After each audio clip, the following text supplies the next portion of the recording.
I grew up in this quiet little town in West Virginia, the kind of place where everyone knows each other's business and nothing exciting ever really happens, or at least that's what I thought.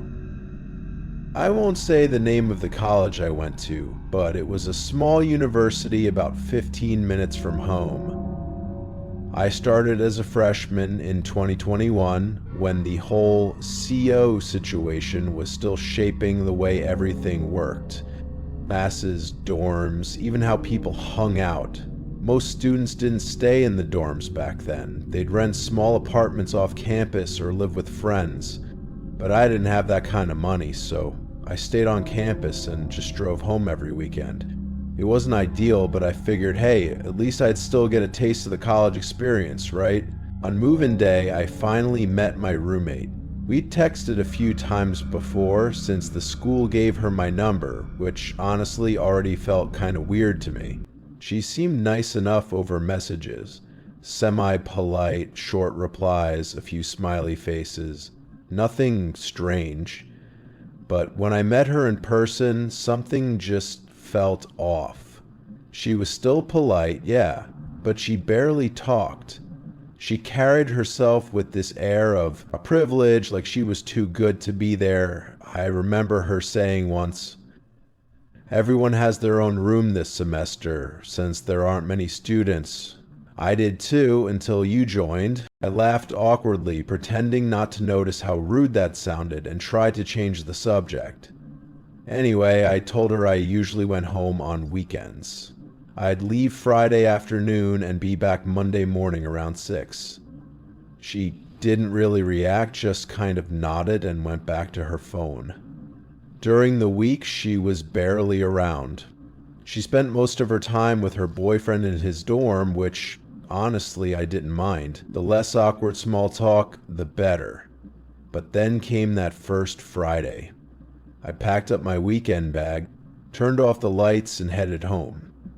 It felt completely normal at the time, just a typical weekend. But when I came back early Monday morning, something felt wrong. I didn't have class until 10 that morning, so I crawled back into bed. My dorm had one of those thick memory foam mattresses, the kind you just sink into, and I remember lying there, trying to drift off.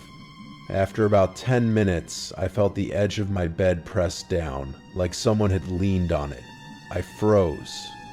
I didn't move, thinking maybe I was imagining things because I was so tired. Then, just as slowly, the mattress lifted back up. That's when my stomach dropped. Someone had definitely touched my bed. I turned my head, heart beating fast, and saw my roommate facing the wall, looking like she was asleep. I told myself it was nothing and tried to go back to sleep. The next weekend I left again and returned Monday morning at the same time. I wanted to crash, to just melt into the bed and forget everything. But as soon as I lay down, it happened again. Except this time it wasn't just the edge. The whole side of the bed sagged, like someone heavy was sitting right next to me. My body locked up. I didn't move. I just lay there with my eyes open, feeling the weight next to me, and then I heard it. The sound of someone getting up. My bed was high off the ground, so high I needed a step stool to climb on. And I heard the distinct sound of someone jumping off it. My chest felt tight. I held my breath and turned my head slowly. She was in her bed again, still facing the wall. I couldn't make sense of it. Was I losing my mind? Was it sleep paralysis? It couldn't be. I could still move. Could someone else have gotten into our room? No, that was impossible. Only we had the keys. My thoughts were spinning so hard I felt dizzy. Finally, I decided maybe I was just exhausted and imagining things. But when Monday came, I couldn't shake the nervous feeling. Something was wrong, and deep down, I knew it wasn't in my head. When I walked in that morning, she was lying on her bed, this time facing mine. Her eyes were closed and she looked like she was asleep. I told myself everything was fine, climbed into my bed, and tried to drift off too. But just 5 minutes later, the same thing happened again. The mattress dipped under me. My whole body went rigid. I squeezed my eyes shut as the weight next to me grew heavier, like someone had sat right down beside me. Then, out of nowhere, a hand rested on the back of my neck. My heart sank so hard I thought I'd pass out. They didn't squeeze or push, they just stayed there, cold and still. Seconds felt like hours until finally the weight lifted and the hand was gone. I stayed frozen, counting in my head, trying not to breathe too loud. When I finally turned my head, she was still lying there, now facing the wall again. And I didn't care if she was asleep or not. I grabbed my stuff, bolted out of the room, and called my mom from the hallway, shaking. I skipped class, told her everything, and she reported it to the school. They let me switch rooms right away and even asked if I wanted to go to the police. But there was no proof, nothing concrete, and I just begged them not to give her another roommate. She had once told me about her old roommate, the one who didn't last long, but she never said why. Back then, I didn't think much of it, but now those words felt heavier. I also remembered one afternoon when she unlocked a small drawer I'd never seen her open before. Inside were at least 10 bottles of prescription pills. When I asked, she laughed a little and said they were for some kind of skin condition. I nodded, pretending to believe her, but deep down I wasn't sure. Maybe it was something else. Something mental, or maybe the meds had strange side effects. A few days later, I realized I'd left a book and a binder in that room. I didn't even care about them, but then she messaged me, asking me to come get my stuff. I tried to brush it off, told her I was busy with school, but she insisted. I didn't want to seem suspicious, so I finally agreed. My key still worked, so I used it and stepped in. The room was empty. I let out a quiet sigh, grabbed my things, and turned to leave, only to see her standing right in the doorway. I hadn't heard her come in. I forced a smile, trying to hide the panic building in my chest. She just stared at me for a second, completely blank, before asking, "Where's your new room?" I told her it was on the first floor. Then she wanted to know which hall, which side, near what. I lied, said it was by the stairs, but she didn't look convinced. I mumbled a goodbye and walked past her as calmly as I could, my heart pounding the whole way down the hall. I never saw her again after that, and honestly, I never wanted to. I thought about warning her boyfriend, but fear kept me quiet. I still think about it sometimes, even though years have passed. Was I dreaming? Was I imagining all of it? Deep down, I know I wasn't. No one else had a key. No one else could have been in that room. Maybe she really was sleepwalking from her medication, or maybe it was something darker, something I'll never fully understand. My mom believed she was testing me, seeing how far she could go before I woke up, and that morning with her hand on my neck might have been the moment she decided to take it further. I don't know, and maybe I never will. All I know is that I got out and I'm safe now. But I can't stop hoping that no one else ever had to go through what I did with her.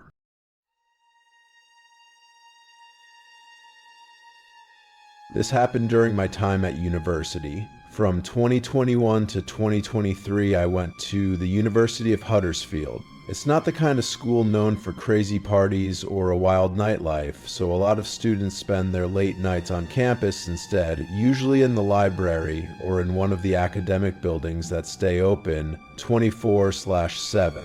I've never been the type to stay out late myself, but during my last year I really didn't have a choice. I was taking an advanced statistics class, and the professor was infamous for burying us in huge assignments. One of the biggest projects was coming due and I was way behind. My laptop had been acting up, so I decided to go use the computers in the business building. That building sits a little apart from the rest of campus. It's 3 stories tall, kind of old, and always had this weird sterile silence to it, especially at night. but the computer lab on the second floor was usually empty after 9, which I figured made it perfect for getting work done. That night, I got there around 10. The campus was already dead quiet, and the second I stepped inside, I noticed how much colder it felt than outside. I swiped my student ID, heard the beep, and the door unlocked. The air smelled strongly of cleaning chemicals, which told me the janitors had already finished for the night. I went straight to the computer lab, booted up one of the computers, and started working. For a while, it wasn't bad. Just the low hum of the machines and the clicking of my keyboard filling the silence. I kept glancing at the clock in the corner of the screen, telling myself I'd leave before 1 a.m. But around 11:30, something strange happened. I was deep into my work, scrolling through rows of data, trying to finish before my brain gave up, when suddenly I heard a door slamming shut somewhere down the hallway. It wasn't the front entrance. This came from deeper inside the building, a part I knew should have been empty. At first I brushed it off, maybe it was the air system, maybe a door just swung shut, but then I remembered the janitors had already been through hours ago. They were long gone by now. That's when my stomach tightened. Something didn't feel right. I tried to shake it off, burying myself back into the numbers on the screen, but then came the footsteps. Slow, heavy, deliberate footsteps echoing down the hallway outside the lab. They weren't faint, and they weren't rushed. Whoever it was, they were walking like they wanted me to know they were there. My fingers froze on the keyboard. The glow of the monitor felt blinding against the darkness of the room. I sat perfectly still, staring at the screen, praying they'd just pass by. But they didn't. The footsteps stopped right outside the door. The silence hit me like a wave. Through the little rectangular window, I could have leaned back and seen who it was, but I couldn't bring myself to move. My heart was pounding so hard it almost drowned out the sound of the door handle rattling. This wasn't a casual check. It was forceful, deliberate, like whoever was out there was testing the lock or trying to scare me. The business lab doors lock automatically after a certain time, so I knew they shouldn't be able to just walk in. But the way they kept rattling the handle over and over made my skin crawl. I sat there, not breathing, feeling every second stretch into eternity. After maybe 30 seconds, the sound stopped. My heart didn't. Then the footsteps started again, moving slowly down the hall, each one echoing softer and softer until finally they faded away. I didn't know whether to run or stay put. All I knew was I wasn't alone in that building anymore. I sat there in total silence, my hands frozen above the keyboard, debating with myself if I should just grab my stuff and leave. My project was due the next morning, and a part of me kept whispering that it had to be nothing, maybe another student pulling a late night, or some random noise in the old building. I had tried to convince myself of that and forced my fingers back to the keys, but my heart wasn't buying it. Not even 10 minutes later, the sound came again. Footsteps. Only this time, they weren't in the hallway. They were above me. The ceiling in that building had those thin panels you see in offices, and you can sometimes hear pipes or vents when the heat turns on. But this wasn't pipes, this was the clear, deliberate sound of someone crawling or dragging themselves directly above the tiles. My stomach dropped. I stared up, terrified of what I might see. Then I noticed one of the panels shift, just slightly, enough to know weight was pressing down on it. There was a slow, steady creak, like someone trying to lower themselves carefully, trying not to be heard. That was it for me. Every alarm in my body went off.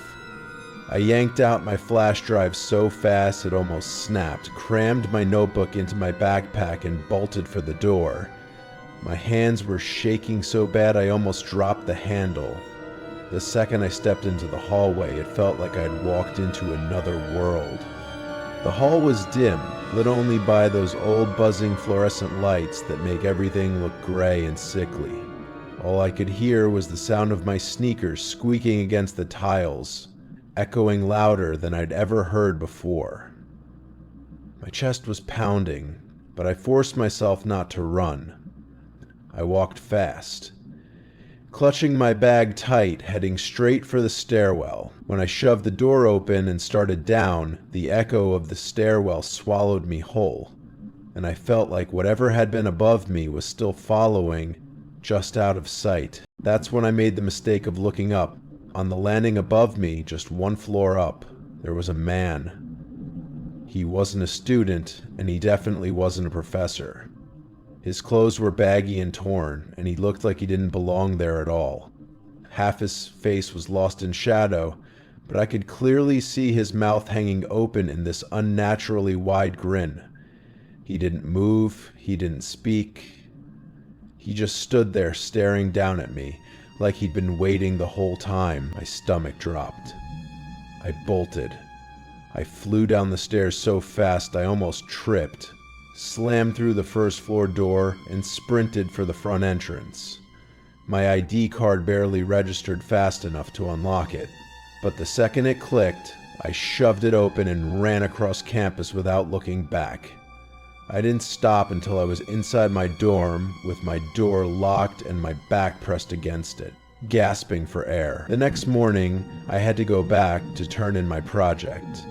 In daylight, the building felt like a totally different place, but when I looked up, my blood ran cold. One of the ceiling tiles above the spot where I'd been working was missing, along with the one from the corner, the same tile I'd seen shift. Someone had been up there watching me, waiting. Honestly, even now, thinking about it still gives me chills. The police later told us they found scuff marks and dust disturbed above the ceiling tiles, confirming that someone really had been crawling through the vents that night.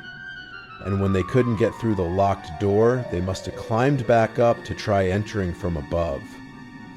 I can't even imagine what would have happened if I hadn't looked up when I did. If I had stayed just a few minutes longer, maybe he was trying to rob the place. Or maybe his intentions were much worse. Either way, that was the last time I ever stayed late on campus. I ended up buying a new laptop and promised myself I'd never pull another all-nighter in an empty building again. Because no grade, no deadline is worth what I felt that night. The feeling that someone was watching me from just a few feet away, waiting for me to look up. My name's Annabelle, and I'm 20 now, but this story takes me back to when I was 16, still in high school. Or college, as we call it here in the UK. What I'm about to tell you might sound a bit over the top at first, but trust me, it turned into one of the scariest days of my life.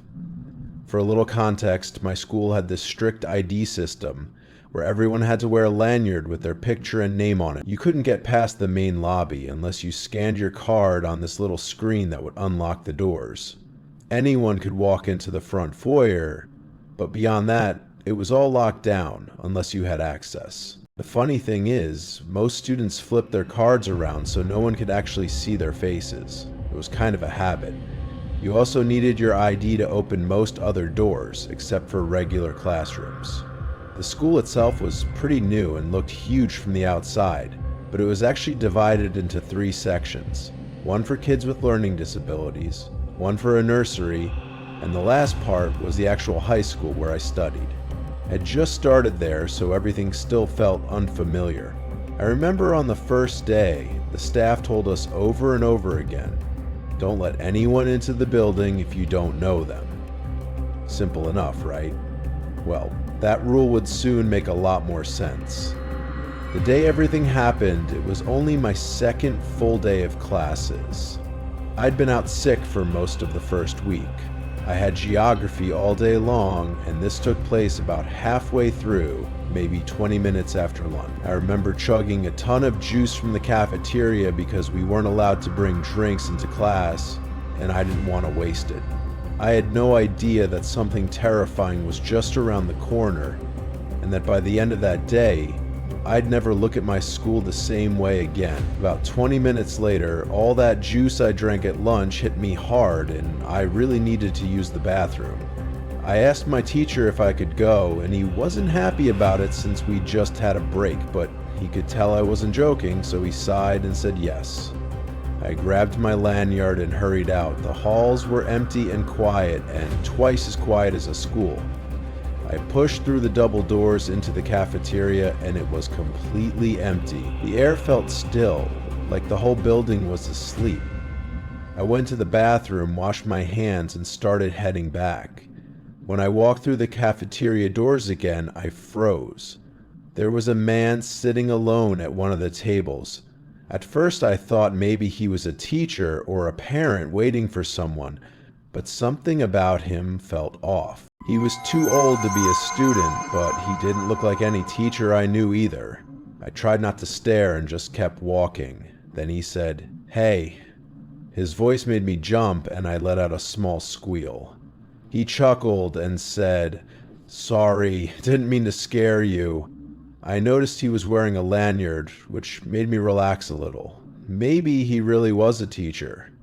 I smiled awkwardly and said it was fine, but as I turned to leave, something deep down told me something wasn't right. The cafeteria was completely empty, and yet he was just sitting there, staring at me with this strange, calm smile.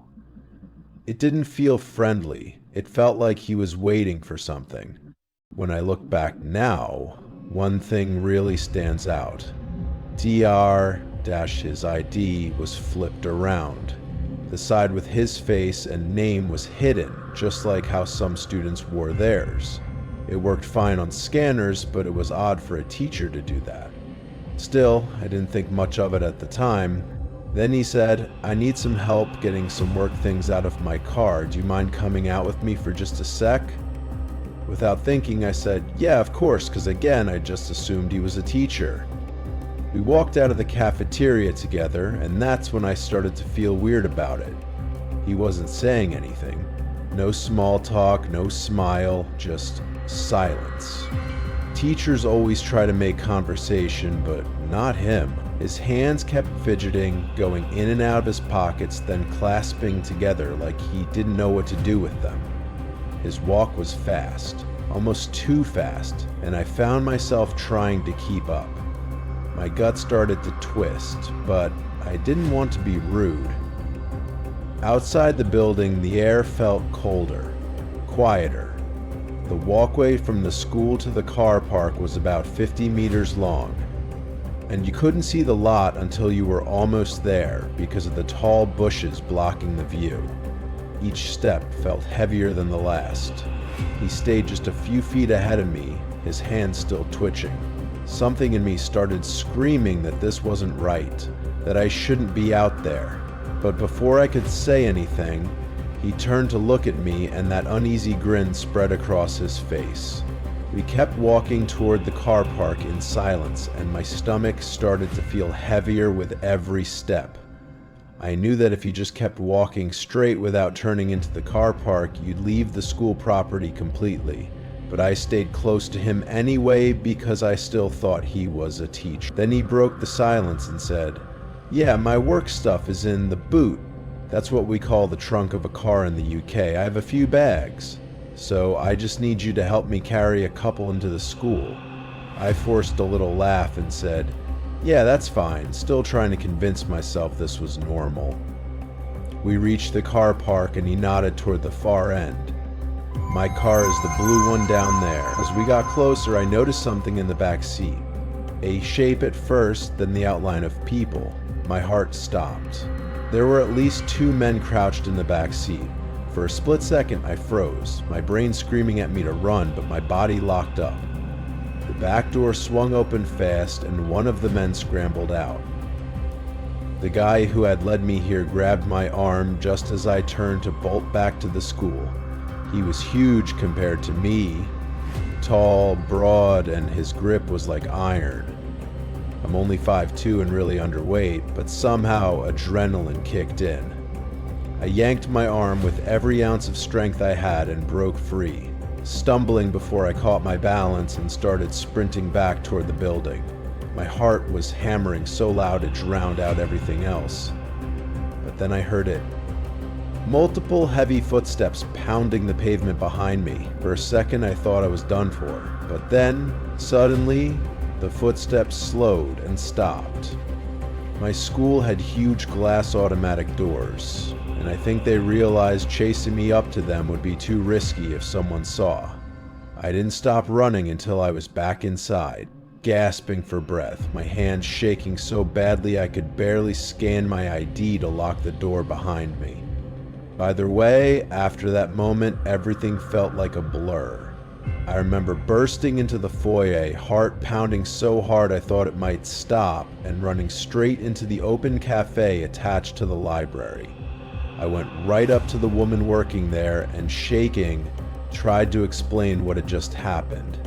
She calmed me down and immediately walked me to a teacher's office where she called my parents and the police. Thankfully, our school had security cameras in the parking lot, and those cameras caught everything. The men were arrested and charged with attempted kidnapping. Later, I found out the man had gotten into the building because a student had accidentally dropped their lanyard outside. And that's why he had flipped the ID card around so no one could tell it wasn't his. I didn't go back to school for a couple of weeks, and I'm still in therapy trying to process it all.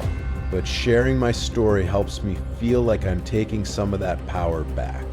This was without question the scariest experience of my life, and I hope by telling it, someone out there might be a little more careful or trust their gut when something feels off. What would you have done in my situation? Have you ever had an experience at school that still scares you today? Let me know in the comments. I'd really like to hear your stories too. And if you want to hear more true horror stories like this, especially ones that happen in schools, make sure to subscribe to the channel and check out the other videos. There are more disturbing true stories waiting for you there, and you never know which one might just teach you something that could help keep you safe.